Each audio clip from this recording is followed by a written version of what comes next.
আসসালামু আলাইকুম। আজকে এই মুহূর্তে আপনাদের সামনে হাজির হয়েছি। আপনারা যারা আমাকে শুনছেন এবং পরবর্তী শুনবেন সকলকে আমার মুজিবীয় শুভেচ্ছা। আপনার থাম্বনেল দেখে নিশ্চয়ই বুঝতে পেরেছেন আমি কি নিয়ে কথা বলবো। কথাটা হচ্ছে যে আওয়ামী লীগের মিছিলে জনগণ, আম জনতার অংশগ্রহণ কারণটা কি অনেকেই হয়তো বুঝতে পারছেন না। অনেকেই হয়তো চিন্তা করছেন যে এই সময়কার এই এক বছরের দুঃশাসনের কারণেই হয়তো আওয়ামী লীগের পেছনে কিছু জনসাধারণ নামছে, অথবা এরা আম জনগণ নয়, এরা সকলে আওয়ামী লীগ কর্মী না। এই মুহূর্তে বাংলাদেশে যে সমস্ত মিছিলগুলো হচ্ছে, যে সমস্ত বড় বড় মিছিলগুলো হচ্ছে, এগুলো কোনো নেতার নেতৃত্বে হচ্ছে না, এগুলো সাধারণ জনগণের নেতৃত্বেই হচ্ছে। আর এই সাধারণ জনগণ আওয়ামী লীগের পেছনে এসে দাঁড়ানোর জন্য যে উদ্গ্রীব হয়ে আছে সেটা আপনার মিছিলগুলোতেই দেখছেন। আর এই কাহিনী শুধু আজকের নয়, 1971 সালে বঙ্গবন্ধুর ডাকে যেমন বাংলার আপামর জনগণ এক হয়ে নেমেছিলেন, ঠিক সেম অবস্থাটা এই মুহূর্তে হচ্ছে। আপনারা একটু ধৈর্য ধরে 2 মিনিট আমার কথাগুলো শুনেন, অনেক কিছু হয়তো জানতে পারবেন যেগুলো হয়তো 40 ঊর্ধ্ব লোক ছাড়া বাকিরা জানে না। 40 বছরের নিচে আমার যেসব ভাইয়েরা আছেন, বোনেরা আছেন, তারা অনেকে কল্পনাও করতে পারবেন না যে কি ছিল এই শেখ হাসিনা, কি ছিল এই বঙ্গবন্ধু কন্যা আমাদের জননেত্রী শেখ হাসিনা। 1975-এর 15ই আগস্ট বঙ্গবন্ধুকে হত্যা করার পরে যখন 1981 সালের 17ই মে বঙ্গকন্যা জননেত্রী শেখ হাসিনা বাংলাদেশে এসে পৌঁছান, ওই সময় বাংলাদেশ আওয়ামী লীগ ছিল 6 ভাগে বিভক্ত। কোনো নেতা ছিল না, এক একজনের মতন চলছে, যে যার মতন চলছে, সকলে সকলের মতন চলছে, কেউ কারো কথা শুনছেন না। সেই দলকে গুছিয়ে এনেছিলেন আমাদের বঙ্গকন্যা জননেত্রী শেখ হাসিনা। তিনি ওই সময় শহর থেকে শহরে, গ্রাম থেকে গ্রামে, ছোটখাটো বাড়িতে পর্যন্ত গিয়ে হাজির হয়েছিলেন এবং যে বলেছিলেন, মাগো, বাবা গো, ভাইরা, আমি বঙ্গবন্ধুর সেই কন্যা, আমার নামই শেখ হাসিনা, আমার কিছু নেই, তোমরা আমাকে এখন তোমাদের ভাই বোন মনে করো। বাংলার আপামর জনসাধারণ কিন্তু সেদিন সাগ্রহে, আন্তরিকতার সহিত এই বঙ্গকন্যাকে নিয়েছিলেন। কাউন্সিল হতো ওই সময় সাংকি, মাটির যেই থালা আছে, সাংকি বলা হয় আমাদের অঞ্চলে, আপনাদের এখানে কি বলা হয় জানি না। সেটাতে কাউন্সিলের সময় সেটাতে ভাত দেওয়া হতো আর তরকারি দেওয়া হতো, তার লিমিটেড, সামান্য ভাত আর তরকারি। আমরা ট্রেনে, বাসে বিভিন্ন ভাবে তখন সম্মেলনে যেতাম, আওয়ামী লীগের ডাক, আন্দোলনের ডাকে যেতাম। আজকে ছোট্ট একটা কথা বলি, এটা গল্প নয়, বাস্তব, যেটা বললে বুঝবেন যে কি জিনিস ছিলেন শেখ হাসিনা আর শেখ হাসিনার প্রতি মানুষের আন্তরিকতা কি ছিল।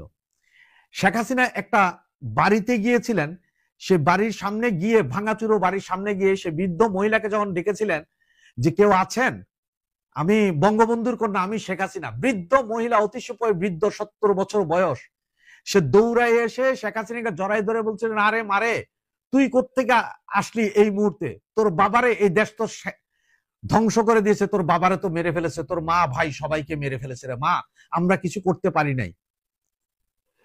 এরপরে মহিলা কাঁদতে কাঁদতে বলছে, আমি তো তোকে এখন বসতেও দিতে পারবো না, কিছু খাইতেও দিতে পারবো না, আমি ভিক্ষা করে খাই, আমার বাসায় এই মুহূর্তে সামান্য 2টো চাল চুলায় জ্বলছে, যেটা ভিক্ষার চাউল, এই চাউল থেকে তো আমি তোরে খাওয়াইতে পারবো না, এটা তো ভিক্ষার চাউল।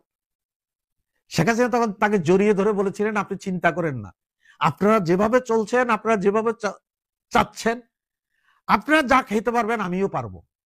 উনি সেখান থেকে নাকি সামান্য কিছু ভাতও খেয়েছিলেন সেই দিন। এই ছিল জননেত্রী। এবং তার এই অবস্থা দেখেই মানুষ হু হু করে সমস্ত দল মত নির্বিশেষে আওয়ামী লীগের এই 6 ভাগ 7 ভাগ সব ভেঙে এক কাতারে বঙ্গকন্যা জননেত্রী শেখ হাসিনার পেছনেই এসে দাঁড়িয়েছিলেন। সেই দিন থেকে এরশাদ বিরোধী আন্দোলন, 21শে আগস্টের গ্রেনেড হামলার কথা আপনাদের সকলের মনে আছে। সেদিন কিভাবে আমাদের জননেত্রী শেখ হাসিনাকে বাঁচানোর জন্য মানব ঢাল তৈরি করেছিলেন, এটা টাকা দিয়েও হয় না, এভাবে টাকা দিয়েও পারবেন না, মানব ঢাল। ওই সময় আপনার মোবাইলের যুগ ছিল না, ফোন ছিল শুধুমাত্র হাতে গোনা এক একটা এলাকায়, হয়তো 2-1 জনের বাড়িতে, ফোনও ছিল না। সেই সময়ও মানুষ এই বঙ্গকন্যা কি বলছে এটা মুখে মুখে চলে গেছিল, শেখ হাসিনা কবে হরতাল ডাকছে সেটা মুখে মুখে গেছিল, কোন কথা কি বলছে মুখে মুখে চলে গেছিল মানুষের কাছে। আর এখন তো মোবাইলের যুগ, এই যে আপনাদের সাথে এখন যে মোবাইলে যে শেখ হাসিনা কন্টিনিউ কথা বলছেন, ওই সময় উনি পায়ে হেঁটে, গাড়িতে চড়ে, দেশের প্রত্যন্ত অঞ্চল টেকনাফ থেকে তেতুলিয়া, রূপসা থেকে সাটুরিয়া সব জায়গায় গিয়ে উনি জনগণের সাথে মিলিত হয়েছিলেন। সেই শেখ হাসিনা এই মুহূর্তে আবার ফিরে এসেছেন। তখন হয়তো উনি সরাসরি গিয়েছিলেন, এখন আপনাদের সাথে কথায় বলছেন, সকলের সাথে কথা বলছেন। এটাই শেখ হাসিনা। সেই শেখ হাসিনাই আজকে ডাক দিয়েছে যে জনগণকে মাঠে নামার জন্য। বাংলাদেশের যে সমস্ত জনগণ এই সমস্ত দুঃখে দুর্দশায় এক বছরে অশান্তিতে আছে, তারাই আওয়ামী লীগের মিছিল মিটিং এ নেমে আসছে। আওয়ামী লীগের মিছিল মিটিং এ আপনারা একটু খেয়াল করলে দেখবেন, যেই জয় বাংলা ডাক দিচ্ছে চতুর্দিক থেকে শত শত লোক দৌড় দিচ্ছে, কারো গায়ে লুঙ্গি পরা, কেউ পাঞ্জাবি পায়জামা পরা। এরা কিন্তু প্রিপার্ড কর্মী না, এরা কিন্তু সরাসরি আমাদের যুবলীগ, আওয়ামী লীগের, ছাত্রলীগের ছেলে পেলে না, আম জনতা। আমরা যুবলীগ, ছাত্রলীগের 5-7 জন ছেলে দাঁড়ায়, তাও নেতা নাই, তারা নিজেদের ইচ্ছায় দাঁড়াচ্ছে। তাদের সাথে এসে জনগণ দাঁড়িয়ে যাচ্ছে, মিছিলটা বড় করছে, বড় থেকে বড় হচ্ছে, এবং এই মিছিল আগামীতে আরো বড় হবে। আমি আমার এই কথার পরে জননেত্রী সে ভাষণটা দিয়ে দিচ্ছি, যেটাতে জননেত্রী শেখ হাসিনা ডাক দিয়েছেন যে যার যা কিছু আছে তাই নিয়ে নেমে পড়ো।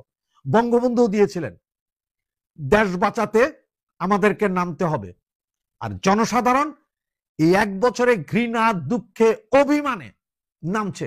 যারা ভুল বুঝেছিল শেখ হাসিনাকে, বঙ্গকন্যাকে, তারাও নেমেছে। কেউ এখন আর ঘরে বসে নেই, সকলেই নামছে, আরো নামবে। ইউনূস কাকার এখন আর ঘুমানোর সময় নাই। ঘুমের ভেতরেও উনি আওয়ামী লীগের স্বপ্ন দেখে, যে আওয়ামী লীগ এই না বুঝি আইসা মাইল লাগাইলো, এই না বুঝি ওনার পাশার চামড়া তুলে ফেলাইল। আর তার জন্যই উনি এই মুহূর্তে ইউএস, নিউ ইয়র্কের পুলিশ প্রশাসন বা আমেরিকার পুলিশ প্রশাসনের উপরে ভরসা করতে না পেরে বাংলাদেশ থেকে সর্ববৃহৎ হেলদি মাসেলম্যান 4 গুন্ডাকে নিয়ে হাজির হচ্ছেন। তো এই 4 গুন্ডাদের মধ্যে 4 জনের হচ্ছেন মির্জা ফখরুল কাকা, উনি বৃদ্ধ মানুষ, হুমায়ুন কবির, উনি এখন আপনার তারেক সাহেবের আন্তর্জাতিক উপদেষ্টা বা প্রেস মিডিয়ার ইয়ে, আরেকজন হচ্ছেন যুদ্ধাপরাধী জামাত ইসলামের তাহের, এবং দ্বিতীয় জামাত ইসলাম বা জামাতের বাচ্চা, ছাগলের 3 নম্বর বাচ্চা এনসিপির আক্তারকে নিয়ে যাচ্ছেন। তো 4 জনকে কেন নিয়ে যাচ্ছেন জানেন তো? এটা আপনারা অবশ্য সবাই বুঝতেছেন যে নিউ ইয়র্কে মাহফুজকে যেই দৌড়ানি আওয়ামী লীগ দিয়েছিল, সেম দৌড়ানির চেয়ে আরো ভয়ানক দৌড়ানি খাইলেন উনি। কোথায় আইসা? লন্ডনে আইসা আমাদের হাতে। এবং লন্ডনে এত বড় মিছিল 1971 সালের পরে এই সর্বপ্রথম এত বড় মিছিল হয়েছে, যেটা লন্ডনের সমস্ত টিভি চ্যানেল কিন্তু দেখাইছে, পাবলিক দেখছে। এই ভয়, এর আগে ইউনূস সাহেব আরেকবার লন্ডনে এসেছিলেন, পেছনের দরজা দিয়ে ঢুকেছিলেন। সুতরাং উনি তো বুঝছেন যে এর আগে ইউনূস সাহেব যখন আরেকবার লন্ডনে গিয়েছিলেন তখনও বাধার সম্মুখীন হয়েছিলেন, এবং উনি কোথাও যাইতে পারেন নাই, হোটেলে বসে বসে ওনার পাছার নিচে চট পইরা গেছিল। চট পানি বুঝেন তো, ওই যে চুলে যেরকম জট পইরা যায় অনেক লোকের, রাস্তায় রাস্তায় থাকে যে, ওইরকম চট পইরা গেছেন পাছার তলায়। লামিয়া মুর্শেদকে নিয়ে শুধুমাত্র হোটেলের মাঝে লীলা খেলা ছাড়া আর তো কিছু করতে পারেন।